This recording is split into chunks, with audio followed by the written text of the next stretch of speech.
lies given to Satan in the Bible. It's one of the first things you read when you pick the book up. So what happens on Resurrection Day if they do go straight to heaven? On the day when everybody is brought up bodily from earth and goes to heaven, what happens on that day? Do the souls of the saints go back to earth and re-enter the newly created bodies? Imagine being in heaven, and then God says, guys, I'm getting ready to go to earth. And you go, oh, that's going to be a weird journey. And then they're sucked back down. I don't want to make fun because so many people hold this belief, but that would be a question that I would have if that was the case.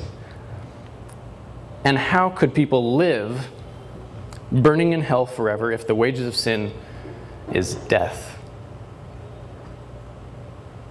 The Bible tells us the wages of sin is death, not eternal life. And if you're burning in hell forever and you're sentient forever, aren't you living forever? Next hard question, I believe, is the last one. Why do we have a brain if you think it is the soul that thinks and feels? What I mean by this is when somebody gets, there have been people that have lived through the experience of having maybe a knife plunged into their brain or a bullet fly through, but they lived, right? But they have brain damage. They experience a lack of the ability to remember things, or they experience a change in their personality or something. And if there was a soul inside of us all that was the thing that did the thinking, in other words, when your body goes away, you can be a sentient thinking ghost, then why is there brain damage? Because the soul would be able to maintain this function. What I'm telling you is it is the brain that does the thinking, that has the emotions and all of that. And that when the brain dies, the whole person dies. What about the case of your father and his liver and his personality change? Wouldn't you say then that the brain was partially in the liver? He said, in the heart, and maybe in the head, maybe in the spleen? He said that, what about for my father whose personality changed? Wouldn't some of his personality come from his liver and that sort of thing? I asked that from, I have a traditional Chinese medical background, and they state that the liver rules the emotional nature. Quite literally, he said that he has a traditional Chinese background, that the liver rules the emotion. Actually, there's been interesting research done. They have found that there are a surprisingly humongous number of brain cells, and what I heard was that they were in the heart. And so when somebody says, but how do you feel about it in your heart? It makes sense because your heart can actually think. It can actually experience emotion. When you have a traumatic experience happen in your life and you've hurt inside in your chest cavity, it makes sense because there's actually things in there thinking and feeling. That's kind of an interesting piece of, oh, and when people started getting heart transplants or liver transplants, their personality changes. It's a good thought. It was, now here's the origin of where this belief came from. It was the origin, it was through the Platonists that the true Greek doctrine of the soul was passed on to Christian theology. Clement of Alexandria, Origen and Augustine all learned in the school of Plato. It was on their teaching that the Catholic doctrine was based, and their teaching goes back through Plato to Socrates, Pythagoras, and the Orphics, who present the genuine Greek doctrine of the soul. From these poor forefathers in the Catholic Church, the lie, our doctrine, infected the rest of the Christian world like yeast spreading through dough. And this is dangerous. It is dangerous. Who are you quoting that last, just out of curiosity? This origin, that part comes from? There's a reference in a second. Just keep watching. Encyclopedia of Religion.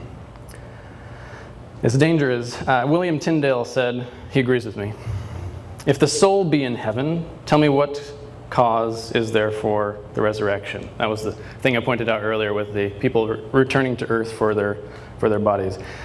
I say, this is me quoting myself, if a spirit of a dead human lives on, what holds us back from speaking with them? And if they are really supernaturally camouflaged demons, do we not open ourselves to deception? So here comes a claim. That is that if you're talking with somebody who is dead, that you're not talking with who you think you are. I want you to look at this word and try to say it in your head. It's pronounced Medjugorje. And Medjugorje is a city in Bosnia. It is a very Catholic area. And an interesting thing began happening. There's a group of people. This is in the 80s. You'll see quotes from these people in a second. They were worshiping, and all of a sudden, Mother Mary appeared there before them. They all saw her. They heard the same thing.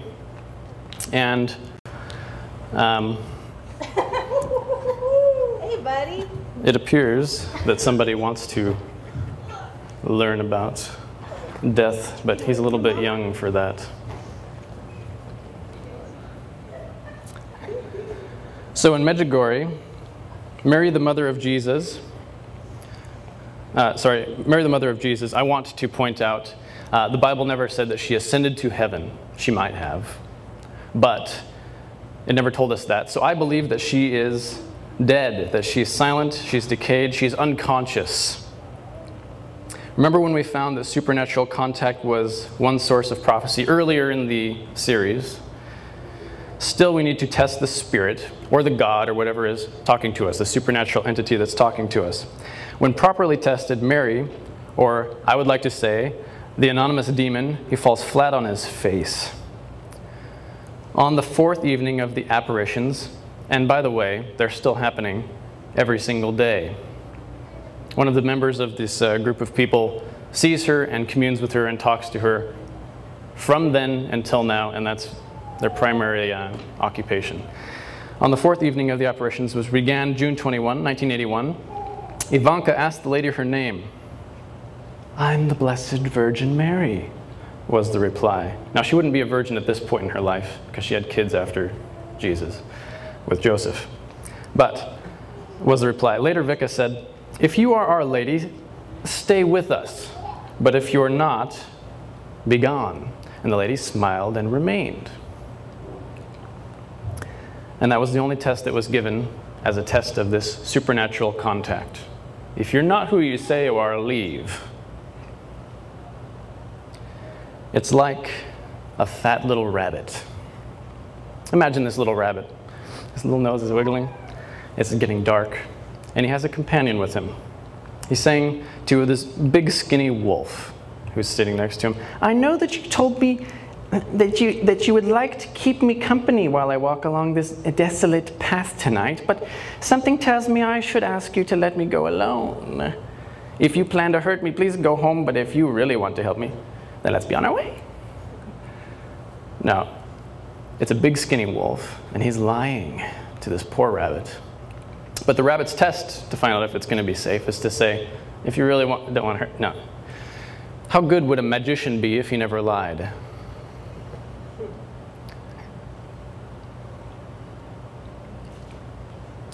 In John 8:44 it says, and he's talking to Pharisees here. This is Jesus speaking with Pharisees. "You belong to your father, the devil, and you want to carry out your father's desire. He was a murderer from the beginning, not holding to the truth, for there is no truth in him. When he lies, he speaks his native language, for he is a liar and the father of lies." We're learning right here that Satan has no issue with lying to us to make us feel comfortable about what we're hearing from some apparition. Now, you may say, "I don't believe that an apparition is happening." You might see it yourself someday. But we'll address that in a little bit. The interview continues in Medjugorje. This is a different individual who is involved. This is the one who speaks with her every day. Her name is Mariana.